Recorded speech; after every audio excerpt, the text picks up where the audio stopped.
तो stock market learning की एक और वीडियो में आप लोगों का स्वागत करते हैं। दोस्तों आज हम डिस्कस करने वाले हैं यहाँ पे आपको टेस्ट इंडस्ट्री का चार्ट। और ये चार्ट आप देखेंगे तो यहाँ पे आपको बहुत ज़्यादा कन्फ्यूजन देखने को मिलेगा, क्योंकि ये चार्ट में आप देखेंगे तो ये चार्ट देखिए क्या दिखा रहा है आपको। यहाँ पे एक फ्लैग पैटर्न डेवलप हो रहा है, फ्लैग डेवलप हो रहा है।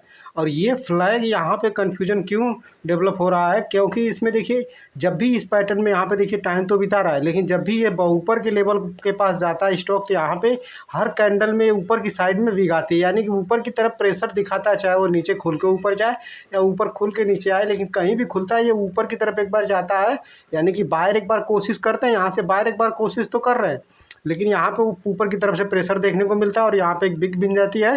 तो ये बिग यहाँ पे अच्छी खासी कन्फ्यूजन पैदा करती हुई दिख रही है, क्योंकि आप मोस्ट ऑफ कैंडल में देखेंगे तो यहाँ पे हर जगह पे बिग आई है, नहीं तो अदरवाइज ये कैंडलें यहाँ पे डोजी कैंडलें दिखी हुई हैं। तो जब तक इस लेवल पे यहाँ पे कोई डिसाइड करके यहाँ पे बड़ी बॉडी वाली कैंडल ना आ जाए, फुल बॉडी वाली ऐसी कोई कैंडल ना बने, तब तक आप यहाँ पे ट्रेड नहीं कर सकते। यानी कि आपको यहाँ पे एक फुल बॉडी वाली कैंडल चाहिए, और ये फुल बॉडी वाली कैंडल जब बनेगी तभी यहाँ पे ये ब्रेकआउट की नज़रिए से देखा जाएगा। लेकिन ये फुल बॉडी कैंडल भी क्या संकेत देगी, ये फुल बॉडी कैंडल पे ही ट्रेड नहीं करना है। यहाँ पे ये फुल बॉडी कैंडल बने, उसके बाद यहाँ पे अगले दिन इसके ऊपर निकलेगा, तब जाके इस कैंडल का लो लगा के यहाँ पे ट्रेड कर सकते हैं हम लोग। तो इस चीज़ पे आप लोग को नज़र बना के रखनी चाहिए, क्योंकि हर जगह पे यहाँ पे वीक आ रही है। पहले तो इस जोन में फंसा हुआ था और इस जोन के बाहर निकला, तो यहाँ पे देखिए क्लोजिंग तो अदरवाइज इसके जोन के बीच ही हो रही है, लेकिन ये बाहर जाने की कोशिश कर रहा है। यानी एक दिन यहाँ पे रेजिस्टेंस लिया, 2 दिन लिया, 3 दिन लिया, तो इस हाई को यानी 400 का जो हाई है इसके ऊपर की क्लोजिंग ही इसे अच्छा खासा ऊपर की तरफ ले जाते हुए दिख सकती है। ठीक है दोस्तों, तो इस तरह इस स्टॉक को आप नज़र में बना के रखिए। अदरवाइज अगर आप घुसेंगे तो आपको यहाँ पे फंस सकते हैं, क्योंकि यहाँ पे देखिए पहले तो आप ध्यान से देख सकते हैं कि यहाँ पे ये जो कैंडलें बन रही है ना, ये प्रीवियस कैंडल का क्लोजिंग के ऊपर क्लोज होते जा रही है। लेकिन ये कैंडलों में जो विग आ रही है और ये छोटी बॉडी वाली कैंडल आ रही है, तो यहाँ पे वो भरोसा नहीं दिखाती। यहाँ पे यही कैंडल इसके ऊपर क्लोज करे और ये इतनी बड़ी बॉडी हो ना, ऐसी बॉडी यहाँ पे निकल के आ जाए, तो ये कैंडल यहाँ पे कुछ परफेक्ट दिख सकती है। तो नीचे की तरफ भी दिखे, लेकिन ऊपर की तरफ बॉडी भी होनी चाहिए, तभी जाके ये कैंडल यहाँ पे अच्छा खासा परफॉर्मेंस कर सकती है। तो ये चीज़ें तो आपको समझ में आ गई होंगी। और यहाँ पे देखिए इसमें वॉल्यूम भी एवरेज ही आ रहे हैं। इस चीज़ों को अगर देखेंगे तो यहाँ पे वॉल्यूम भी इसमें एवरेज आ रहे हैं, लेकिन थोड़े से बेहतर वॉल्यूम बनते हुए यहाँ पे दिख रहे हैं। तो इस चीज़ों पे नज़र बना के रखिए। और अदरवाइज़ देखा जाए तो ये स्टॉक अभी कहाँ पे कंसोलिडेट कर रहा है, अगर इस हिसाब से देखा जाए तो यहाँ पे एक जोन बनी हुई है। ये जोन को आप देख रहे हैं, तो ये जोन अगर हम आगे ड्रॉ करेंगे तो यहाँ पे एक कन्फ्यूजन वाली जोन ही है, क्योंकि यहाँ पे मल्टीपल टाइम में यहाँ पे कोशिश किया ऊपर जाने के लिए, लेकिन यहाँ से ही नीचे की तरफ निकल के आया है। और यहाँ पे देखिए जो कैंडलें बन रही हैं इसी जोन के भीतर बन रही हैं। तो यहाँ पे सेलर जो इस टाइम के एक्टिव सेलर है वो अभी भी यहाँ पे फंसे बचे हुए हैं। तो जब तक यहाँ पे कोई फुल बॉडी कैंडल नहीं आती, तब तक आपको ऊपर के लिए ट्रेड यहाँ पे बनते हुए नहीं दिख सकता है। तो इस चीज़ों पे नज़र बना के रखिए। ये साइकोलॉजी और ये माइंडसेट आप समझिए कि यहाँ पे फुल बॉडी कैंडल ही इसे ऊपर की तरफ लेके जा सकती है। और यहाँ पे अगर थोड़े वॉल्यूम के साथ आए तो अदरवाइज इससे हम लोग अभी के लिए इग्नोर ही करना सही होगा। अब चलिए मैं एक दूसरा चार्ट दिखाता हूँ यहाँ पे करूर वैश्य बैंक का। करूर वैश्य बैंक में यहाँ पे देखेंगे तो अच्छा खासा ये अपने जोन को ब्रेकआउट करके ऑल टाइम हाई की तरफ यहाँ पे ट्रेड करता हुआ दिख रहा है। यहाँ पे देखिए दोस्तों, ये देखिए ये मल्टीपल ट्रेस बना हुआ था यहाँ पे, और इस चीज़ों को ये यहाँ पे देखिए इस जोन को ये ब्रेक करके यहाँ पे अच्छे खासे वॉल्यूम के साथ इस कैंडल ने ब्रेक किया और यहाँ से फिर ये ऊपर की तरफ निकल रहा है। लेकिन इस चार्ट में आप एक चीज़ देखेंगे, अगर ध्यान से देखेंगे यहाँ पे देखिए यहाँ पे दिख क्या रहा है।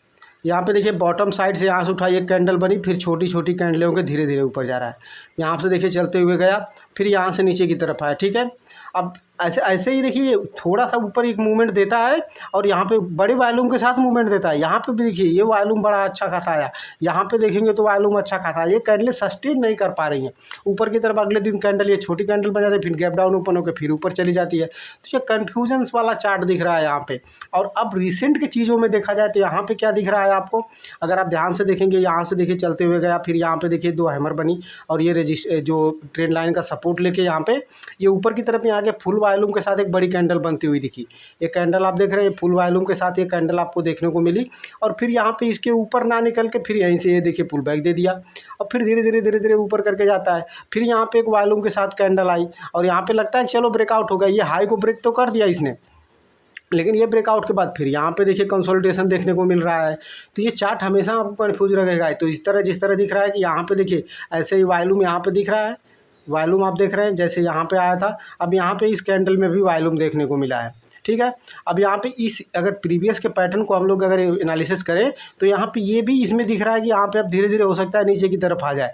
तो इस कैंडल के ऊपर अगर कोई कैंडल बनती है, अच्छी खासी बड़ी कैंडल बन के आती है, अगर यहाँ पे ऊपर की तरफ निकलता है तो एक ट्रेड बन सकता है, क्योंकि ये स्टॉक अभी ऑल टाइम हाई के आसपास चल रहा है। और बैंकिंग सेक्टर के लिए सरकार ने, RBI ने काफ़ी कुछ प्रावधान करके रखे हैं, काफ़ी लिक्विडिटी प्रोवाइड करके रखी हुई है। तो इन सब चीज़ों पर नज़र बना के रखिए। इस पैटर्न के हिसाब से अगर देखा जाए, ये माइंडसेट को आप समझिए। पहले जब भी यहाँ पे वॉल्यूम आता है, यहाँ पे कैंडल फुल बॉडी बनती है और वॉल्यूम के साथ बनती है, लेकिन इसके ऊपर ना निकल के फिर यहाँ पे पुल बैक दे देता है। यानी कि दिखता क्या है कि इसमें एक ही कैंडल में जो वॉल्यूम मूवमेंट होता है वो हो जाता है, फिर अगले दिन ये कम से कम 1 हफ्ते 2 हफ्ते 1.5 हफ्ते के लिए साइलेंट हो जाता है स्टॉक।